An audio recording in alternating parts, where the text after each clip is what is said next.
Good morning. Welcome into Wingin It Wednesday. Our panelists, Carol Ross, Warren Caudle, and Stafford Barnett, all settled in. We joked the last hour you guys were in hair and makeup at 6:05. Yep. You guys look great. They did a great job with you. Thank you. I said actually, Right. and so Bernie talked about all the time that Stafford must spend in the makeup chair. And I said Warren must spend the exact amount of time just waking up. So anyway, we're happy that you're here today. Yesterday, Bernie and I were over at the Kiwanis Club meeting at the Petroleum Club where Congressman Clay Higgins spoke, kind of ran through the basics of the GOP tax reform plan, actually handed out the postcards, like, kind of that idea. Maybe if you just have 10 or so boxes to fill out on a tax return, maybe it would be easier. Maybe simpler is better. Well, one person at the meeting asked a question regarding a similar plan Kansas put into law. However, after only a short period of time, taxes had to be added back because of massive deficits. It just kind of became a mess. Looking for you guys to shed some light on the Kansas deal because I just really started looking into it yesterday and what it means for the proposed federal tax reform plan. Warren, we'll start with you today. I really don't know what the Kansas plan consisted of. I mean, I saw there where it had, a lot of the corporate taxes were cut out and eliminated or downsized or whatever. I think one of the things with Kansas, they went into a bad economy at about the same time they did that. And I don't know what the federal deal is going to come up with. I do know this, that I'm just really opposed to most any kind of tax reform that does not get rid of the income tax, both corporate and private. I think we just need to get away from and go to consumption tax and bring jobs back to this country. That anything else you do is just more kicking the can down the road. And that whenever they had their last big tax reform was under Reagan. And then you had another one under Bush that I was totally opposed to because that was the only time they had a chance to really do tax reform, and they didn't do it. And there's so many things wrong with the tax code. But you know how many times the tax code has been changed since the last reform? It's something like 18,000 times. It gets changed like almost daily. If you ever go on the web there and look at the different changes that come across with the tax code. I mean, sometimes it's 3 and 4 changes a day. I mean, it's just such a monstrosity.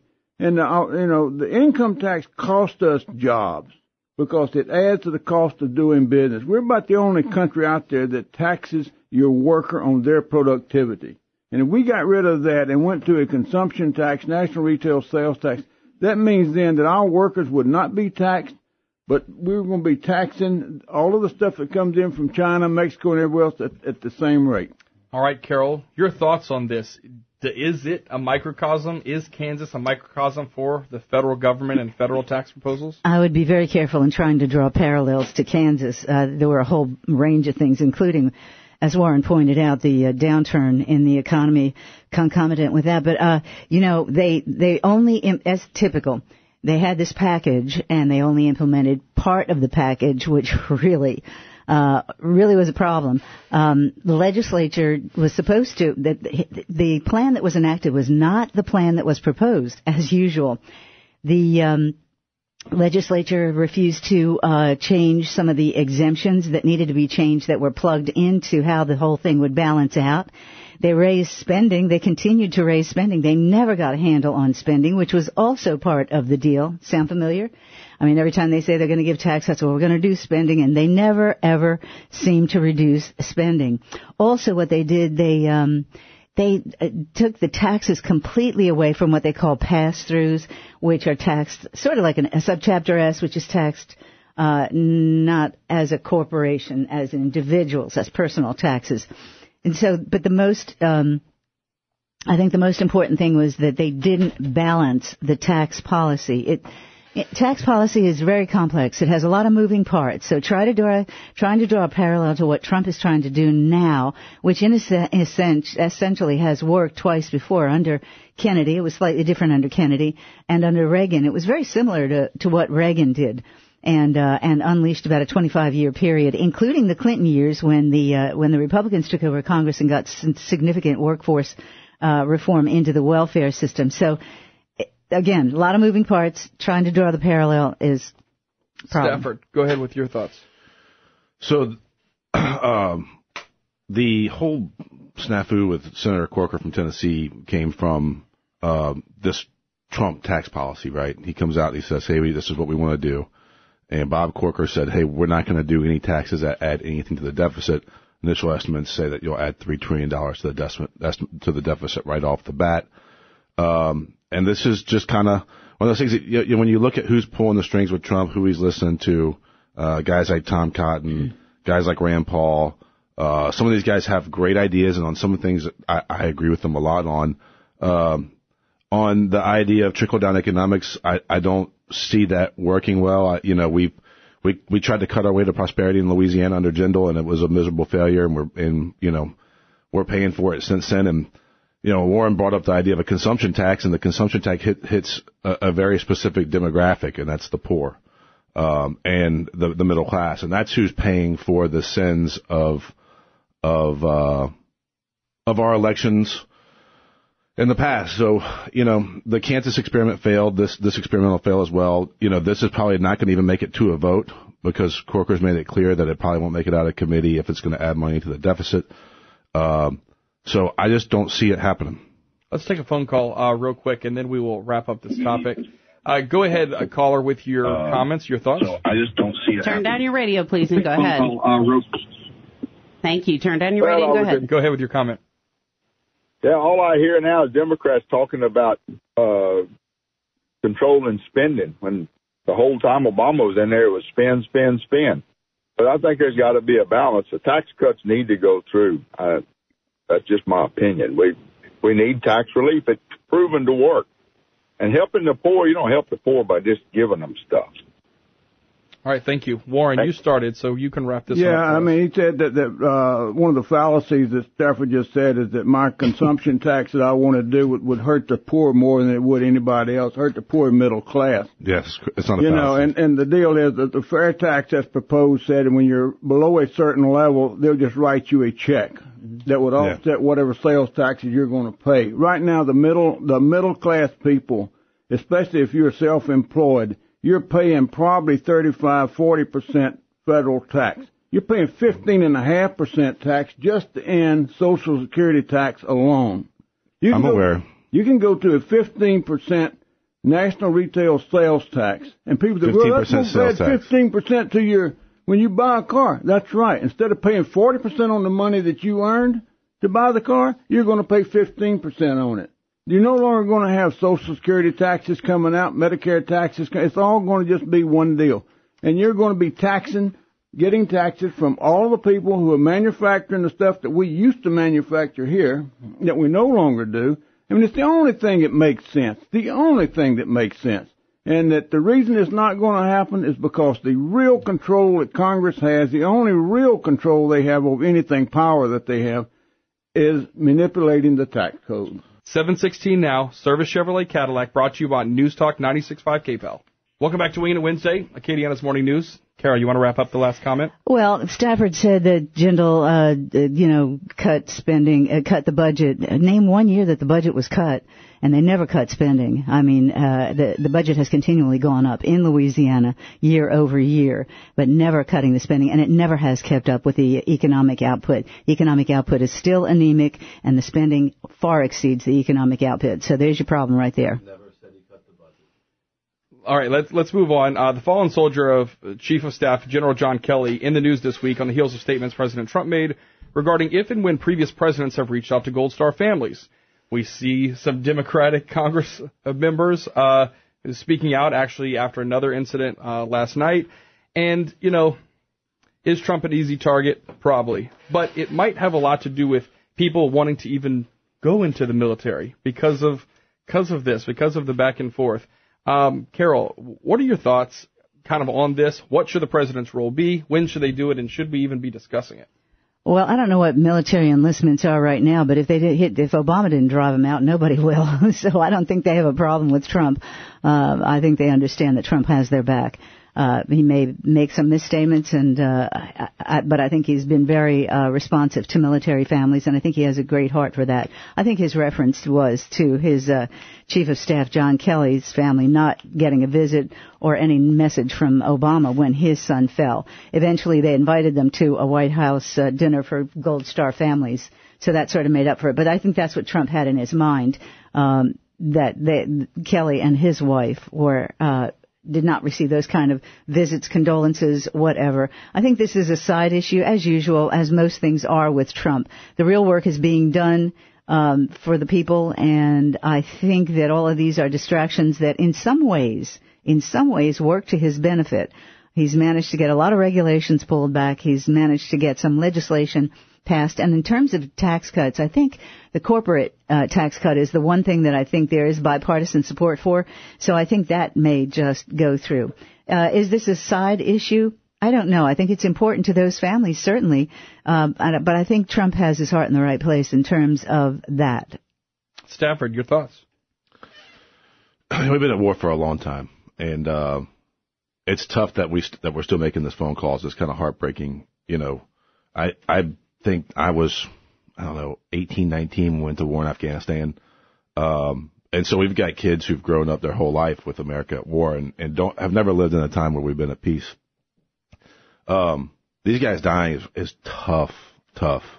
And one of the things I always admired about Bush, was the way that he handled himself afterwards, doing the paintings of the families and trying to give back. Obama was adamant about visiting people who were injured at the hospitals.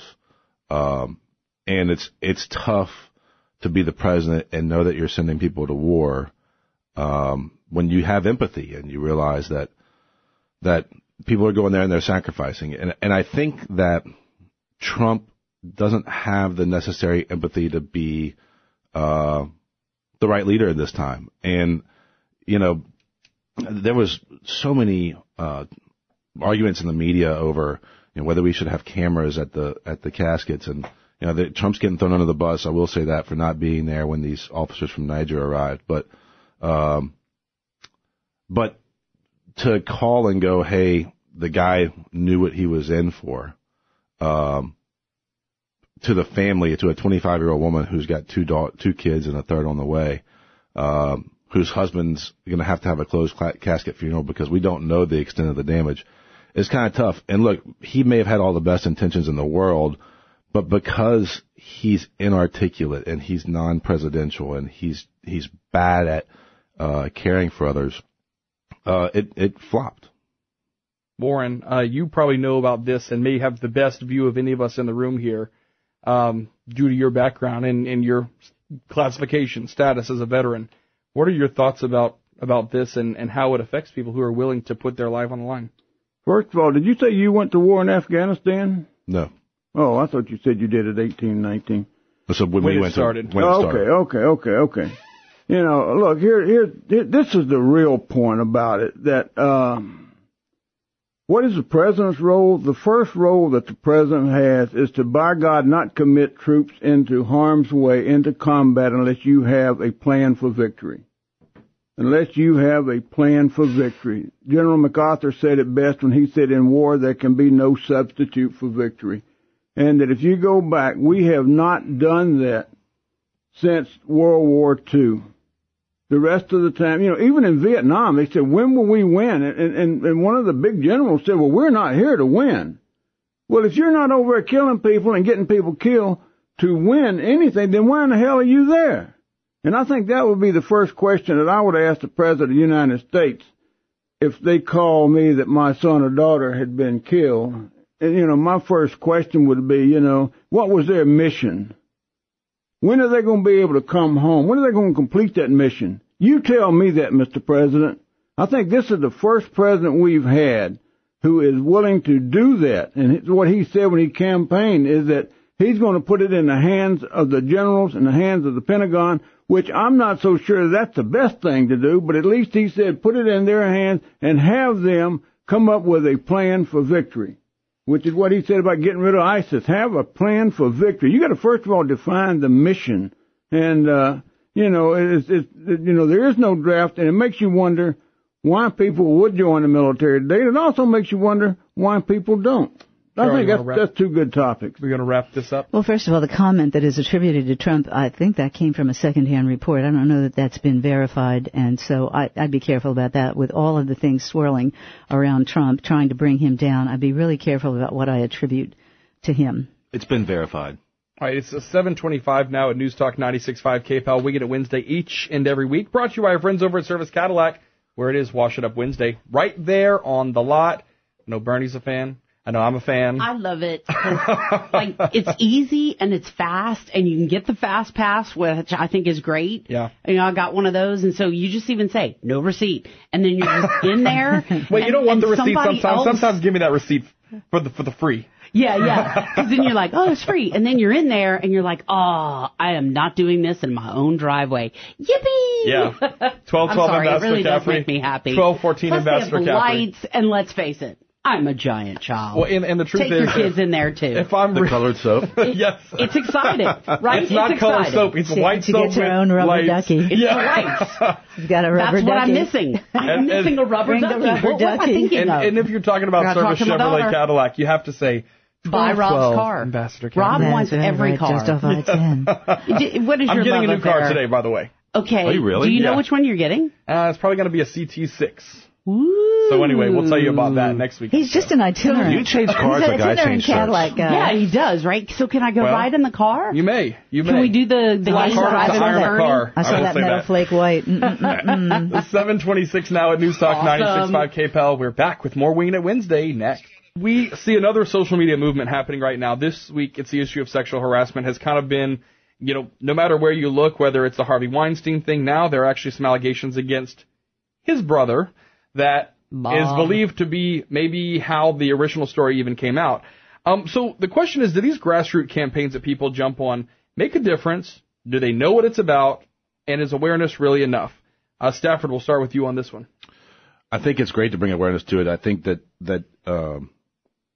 it's kind of mind-blowing to me that it's 2017 and that we still haven't, as a society, addressed this properly.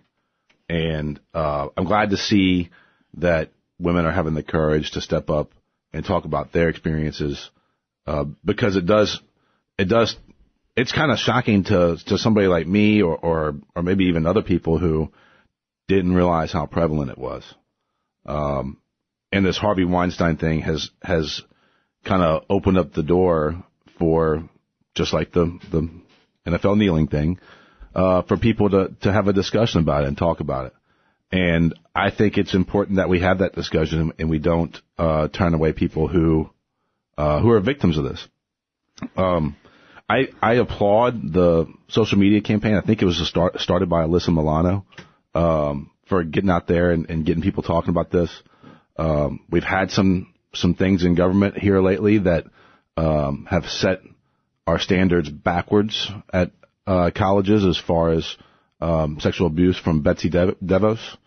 And I think that as a society we need to talk about this more. And as the father of a daughter, I hope that we do because it's terrifying. Yeah, you can't protect them 24/7. Warren, what are your thoughts on this? The social media thing, bringing awareness to it and all that, yeah, I agree with that. That, at least they are getting out there and talking about it. But, this is a deep-rooted problem that as far as the Harvey Weinstein thing and all that, the Hollywood stuff has been going on for years and years and years. You got two different situations here. On the one hand, you've got the women who know how to get ahead when they're lacking talents in other ways and this, that, and other. That's always been there. It always will be there. And, that people will use sex to get what they want, whether they're bisexual, homosexual, straight, or whatever. Those things are going to happen. And you're also going to have the predators. You're going to have the predators of both sexes. You got predator females, you got predator males. You got predator males on males, females on females, whatever. I mean, it's there. The one thing I will talk about the sexual harassment, is I've said this over and over and over, is that the real root problem is that we used to practice something in this country called manners. And you were just expected to act a certain way. You were expected to talk a certain way. And that whenever and I will lay this at the feet of the feminist movement, when they came along back in the late 60s, 70s, or whatever, and they started entering the male-dominated workplaces, the big thing then was, you don't treat me any different than one of the boys. If you cuss in front of me, I'll cuss in front of you. Don't open doors for me, blah, blah, blah. I'm my own person. And so then when they got their foothold, then all at once it became, you don't say that in front of me and this, that, and other, But I can tell you this, that working with some women before, I have been the recipient of that Fox Yankee comment, and they were laughing about it. But if it was the other way around, it wouldn't be a laughing matter. Carol, your thoughts on it? Well, since I'm the only one here who possibly has been harassed in the workplace, you deal with it. As a matter of fact, and no one ever got very far with me because I shut it down immediately, and that's how you handle it. But there are not a lot of people like Bernie and me who are tough enough and strong enough and secure enough in our jobs to push back, and that's what the problem is here, the powerless, and that's really the nub of it, because even these women who are now powerful felt so lacking in power that they would not speak out for how many years? Oh, that's just Harvey. That's just Harvey. Not only that, it was written into his contract that the company would pay for any claims against him because they all knew he was doing it. This is insane. What company in the world would write that into an employment contract? Nobody. The whole thing shows the fundamental corruption that is inherent in many, many ways in all those arbiters of what is good and moral and right out there in Hollywood. So Weinstein, yes, they knew what he was up to for a long, long time. And Stafford, I got to give it to you. That legerdemain bringing Betsy DeVos into this, that was really good. I admire that. She has absolutely nothing to do with this in terms of what was going on in Hollywood. Now, if you're going to try to make that parallel, that they're de-escalating what some of the things that have gone on campus, well, I just Exhibit A, the Duke lacrosse case. There are many things like that where they automatically assumed that these guys did something wrong. That is not at all what we're talking about here in Hollywood with Harvey Weinstein. Stafford, you went first. Yeah, so the Betsy DeVos thing is real, and the Duke lacrosse situation is an outlier. Not really. This has happened over and over again. It is, Carol. And there are some double standards when it comes to sexual abuse at the college level. If a man's drunk and a woman's drunk and they have consensual sex at the time and the woman comes back and says, hey, I was drunk, I couldn't have possibly given consent, we do have a sociological double standard that we need to address. But to try to address that from the top down without figuring out what's happening at local levels is an issue. And I'll also take a step back and say, I don't want to call the victims of the sexual abuse weak. I think that victim blaming... There's a difference between her saying weak and powerless, because the first time that it was happening to me, which was in the same incident, I said nothing. And then the man said it again, and then I thought of my mother, and then I was courageous enough to speak up, and then I walked out of the room. So I think what she's trying to say maybe is powerless. They're not weak. They're being taken advantage of. And as a father, I feel it's my responsibility to enable my daughter and to give her the tools and the strength to stick up to anybody. I was going to ask you that, and I want to go back to all of us. I was going to say one quick thing. Okay, if I could, real quick, and then we'll come back through. In terms of what Betsy DeVos said, she said, before we jump to conclusions, we're going to investigate fully. That's all they said.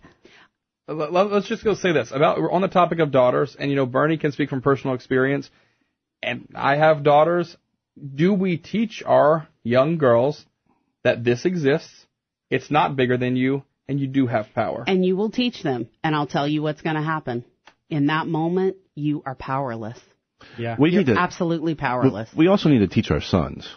And, absolutely. And look, you got to remember, public education is an experiment that's started in the 1920s, right? A lot of this stuff for us is very, very new as a society. And we don't ever bring that up. It's just because we didn't bring it up for so long. It's been around a long time, but it's been the hierarchy in society that it hasn't been talked about. But it's been around for a long time. But women's rights discussed at this level is not that old, right? We've had people fighting for equal rights, but when you look at the history of time, right, and how long humans have been around, this is something that's relatively new for us. And it's tough. Look, my daughter's 4, right? And to think that my goal of getting her to college could be a goal that puts her at risk is terrifying, right? No. Oh, man. To go to college? Man. Do you know the numbers of women who get assaulted at college? The first time I was sexually assaulted, I was 5 years old. That's terrifying. So that's a hell of a long way away from college. And then if I wanted to see a monster, all I had to do was open my bedroom door. Yeah. And it wasn't the same monster as the first one. Yeah, there you go. Warren, wrap this one up for us, and then we're going to move on. This has been around since time began, and public education didn't begin in the 1920s. Public education began in the 1700s in this country. But look, it is something that we have to deal with. We do have to address. It is a serious problem, and those perpetrators, regardless of who they are, what That's sex right. they are, Regardless, whatever, they have to be punished. dealt with individually as it comes up. And it has to be, and the punishment has got to be to where it's going to deter other people from doing the same thing. And I got a daughter. She's more than college age, but she left college and went to Hollywood for 3 years. And when she was out there, I will have to tell you this, that I was somewhat terrified when she I would went. imagine. And, Of course. And then she came back and eventually she finished college here, but she had a good trip in Hollywood. But thank you because I know that you and your wife will educate and do as much as you can. But the sad part is, unfortunately, there's always people that they want that power over other people. Well, when I think about growing up, right, like I was spending the night at 3 and 4 years old at people's houses. Right. And my wife made a great point. She goes, look, my parents never let me spend the night somewhere. Everybody spent the night at my house if they had a brother in the home, right? And you sit there and you go, man, I really have to consider my standards. Because it's something as your age that you were at that time, you weren't thinking. You were thinking, cool, people can come spend the night. Exactly, right? And so that's the sad part is now we have to think about these things, right? And God bless the families who've never had to deal with anything like that, because that's awesome. Because it's awesome, right? Because you don't have to think about that. You don't have to think about it for your kids. But unfortunately, nowadays, they're popping right up on your phone. Your kids have access to it at younger and younger ages. And so you just have to be cautious everywhere. But I know how hard y'all are going to try. It makes me frustrated whether they are, as Warren said, perpetrators that are male or female. It's about the power and the control, and you're right. They need to just be. There's that Broadway show. I can't remember what it is. When you're the father of girls, how you worry. Remember that song? When you're father of boys, you do this, that, and the other. But when you're the father of girls, how you worry. I don't know how y'all do it. We put together this team of panelists, and kudos to the people who brought Carol and Warren together first. And there used to be a third. Mike Stagg was here as well.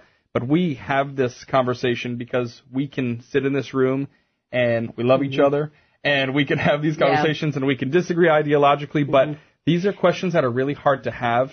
They are. In daily life. You don't want to offend someone. I was not going to put Me Too on my Facebook because I didn't want to have to explain it. Yeah. But you know what? It's okay because I know Stafford's a good guy, and I know Warren's a good guy, and I know Carol's a good woman, and Rob's a good guy. I know those things, right? As he jokes in the background.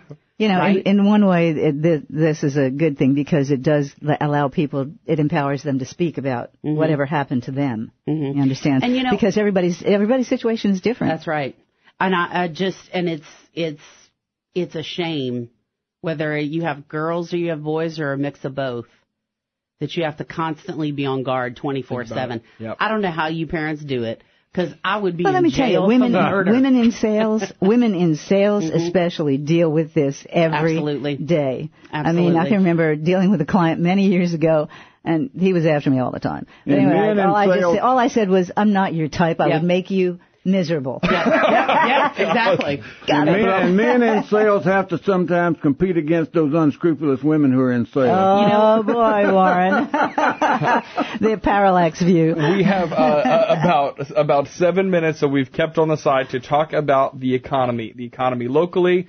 You guys have each, in one way or another, experienced the oil and gas industry, the local economy, how it is here, and how diversification exists and what it actually means. KPEL News Time is 7:44 with Wingin' Wednesday, brought to you by Service Cadillac. Great conversation continues next. Hey, Stafford, and if I was too, jumpy, I'm sorry. That came clearly from my passion. I just want to make sure I say that. No, I can't put myself in your shoes. I'm glad you can't. And I'm seriously, right? Because I'm glad anytime someone has not been in, I'm so relieved for that. I'm thankful that you shared. Male or female. And I will tell you that it's important, and I know we're trying to cut, but it's important that we have these. I'm in trouble now. That's okay. That we have these discussions because when we don't, we are enabling Absolutely. aggressive, controlling behavior. Absolutely. Stay with us. We come back to wrap up Wingin' It Wednesday next. So the Dow hit 23,000 yesterday for the first time, dipped shortly before the close. And last week, here in Acadiana, Dr. Lawrence Scott gave his outlook on what looks like another tough year for oil and gas. So, want to toss it over to you guys to really start this conversation. What does it mean? You guys are all in business in this area. What does it mean? What's the outlook for you? Warren, let's start with you. One of the cardinal rules of economics is when you're in the commodities business is that high prices will cure high prices and low prices will cure low prices. And, just give it time. It's going to work itself out.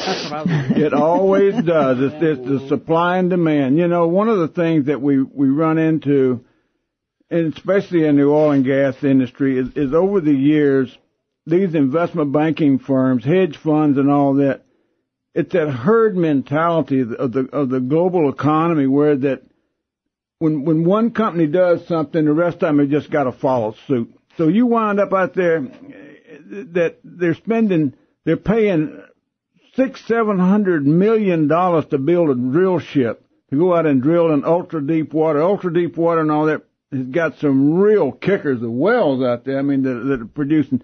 But on the other hand, they oversupplied so much. And a friend of mine was in the tanker business, and he said that there were something like 700 tankers oversupplied in the world.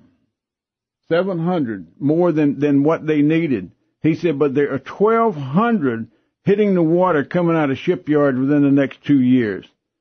And so, what the hell is that going to do to the price? And so those super tankers went down from $120,000 a day down to $40,000 a day. It was losing money just when they had a job. So, this thing just got to work its way out. I mean, the one thing about it, technology has allowed us to discover much, much more oil and gas than what we ever thought we could. Carol, looking into the next year, does the oil and gas price matter, or do jobs matter, or do they go hand in hand? Well, of course, oil and gas prices matter. We're so much the center of the offshore industry, which is really on its knees right now. Because of the cost of drilling offshore. Onshore, you can get those costs down. Now, they're working with suppliers, and I've seen Lawrence Scott's presentation a couple of times. His point is that technology is going to help us. We are the hub here in Lafayette. We do have the healthcare, the education, university, et cetera. We have what he calls the Big Four, Acadian Ambulance, Stellar Settings, LHC, and also the other one, Schumacher. He calls them the Big Four. So that technology, and that was one of the reasons, although the numbers really didn't work on fiber to the home, if you look at it pure numerically, but the fact that it would position Lafayette, we needed that unique selling proposition that would position us outside of and above the image of the state. And I think it has given us that because we have some of those high-tech companies coming here, CGI, Proficient, and Caro, a bunch of those. So those are helping. But the fact of the matter is we're still all in the energy extraction business.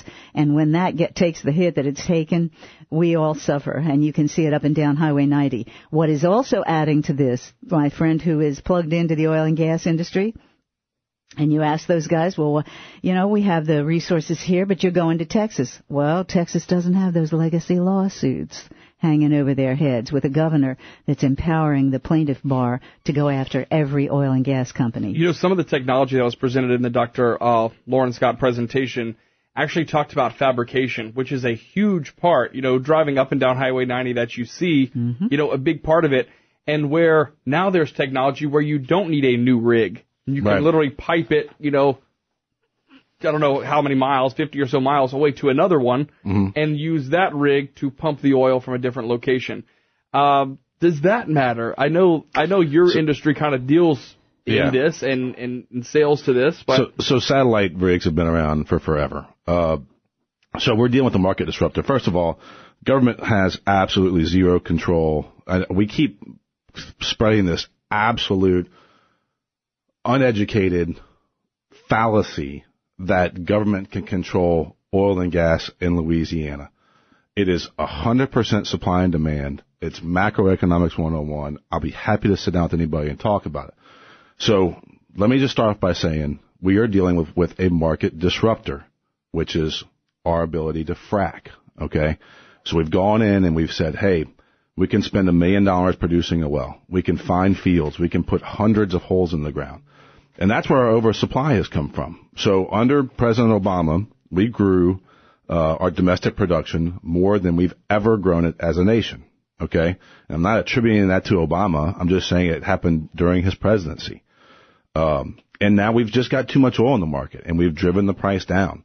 And the price is probably not going to come up anytime soon. So people, when this started to fall in 2015, people were saying 16, and in 16 they were saying 17. I can tell you that this is probably the new norm. And the reason I believe that is because we are no longer having to deal with efficiencies going up as much as we're having to deal with people getting away from oil and gas. So when you look at countries like France and states like California who are setting edicts to say we want to be 100% electrical vehicles by a certain time, that's changing the game, right? So as demand comes down and as supply doesn't match that demand, prices are going to stay deflated. So it's important that we continue to support the guys at LEDA, that we invest in diversification in our economy. Our number 2 economic engine in the market, number 1's oil and gas, number 2 is tourism, right? So we need to continue to support anything that can increase our tourism here, because that's going to be something that can help us kind of get through this. Warren, he mentioned something about electric vehicles. Someone actually brought it up in a question to Dr. Scott about if he saw it as a disruptor. And he said, yes, but I would give it 10 years as far as affecting folks here. Yeah, but look, we use oil and gas for a lot more things than just that electric cars are going to replace. Mm-hmm. Plus, you got to produce the electricity with something. Right. And generally, most of it is produced with natural gas or whatever. What Stafford said about that the government has nothing to do with the offshore industry is the biggest fallacy it ever was. The government has virtually everything to do with the activity and the cost of doing business. And that, fracking added a lot to it, but the technology, 3-dimensional seismic added a lot to it. Mm-hmm. And he says that this is the new norm of the ups and downs. That has been going on now for probably 40 to 50 years. And that, that there was an old saying back when the big crash came in 84 or whatever, the big deal was stay alive till 85, get a quick fix in 86, go chapter 11 in 87. Then it went on. And so, we've gone through those cycles back and forth. You know how many rigs we got drilling offshore right now? When I first came to Louisiana, I think we had almost 300 rigs drilling in the Gulf of Mexico.